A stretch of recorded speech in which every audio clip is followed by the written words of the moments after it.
La filière bio laissée pour compte après la crise agricole. Les producteurs bio sont vent debout contre la pause décidée dans le plan Écophyto qui vise à réduire l'usage des pesticides. Ils vont manifester à 13 heures tout à l'heure devant l'Assemblée nationale. Selon la Fédération nationale de l'agriculture biologique, le gouvernement a fait trop de concessions aux dépens d'un modèle agricole qui serait selon eux plus vertueux.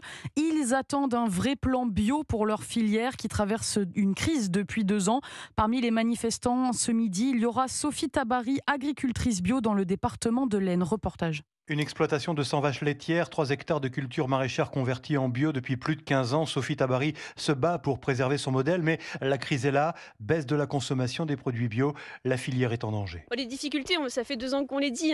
Il y a 30% de surproduction dû au fait que les marchés se sont effondrés, que les gens ont moins consommé à cause de l'inflation et de la crise en Ukraine. On galère beaucoup, quoi. Il y a beaucoup de fermes bio qui sont en grand danger, des coopératives qui sont en danger aussi. On a très peur qu'il y ait des gens qui lâchent le bateau, et s'ils le lâchent, ce ne sera pas parce qu'ils n'y arrivent pas techniquement, mais c'est parce qu'ils n'y arrivent pas économiquement. Et comme tous les acteurs de la filière bio, Sophie s'estime oubliée par le gouvernement dans la crise agricole, en colère également contre la suspension du plan de réduction de l'utilisation des pesticides annoncé la semaine dernière. Pour nous, c'est un retour en arrière.